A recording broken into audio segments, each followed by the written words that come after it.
O mayong hapon, lahi na po ni siya nga crime story. Story good ta. O baguhay na po siya nga crime. This October na good baguhay, taga Korean, 300 followers, pero wala sila nito ganun sa iyang social media.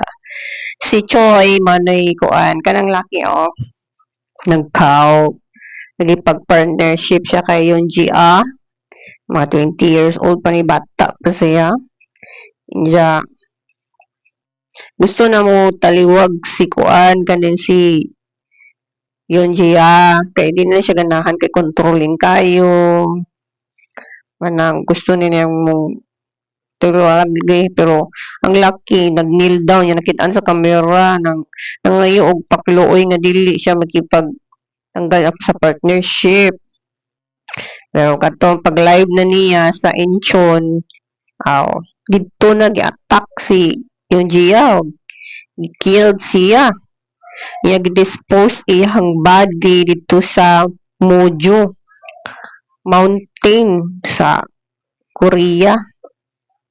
Kitaan po siya mga bruises, iya gituok. Manong tabo. Manong lisod kayo magipag-partnership. May pa kamo na lang. Parang kasagaran ako. May pa kamo na lang. Lisod kayo na may nga na. Mga ko i-advise na lisod no na ay mga manager bitaw. Mapay kamo na lang. Safe pa mo. Nga na. Kaluoy niya. Bata pa niya. Ga-live pa siya. Gikan siya nag-live. Mo to na to. Yung kuwan maguhay sa live. Mo na to. Dito na. Yang lawas na. Nasa mountain. Gibutang niya. Dili maangkon siya nga siya minipatay. Nakitaan man siya nag-kneel down. Mga ayog. Kuwan. Nga dili siya mo gipag tanggal siya partnership sa kanya. Mauna. Mo na ending na rest in peace na hinuon siya. Asayang ni mo day may pa nag-alone na lang ka sa imuhang social media.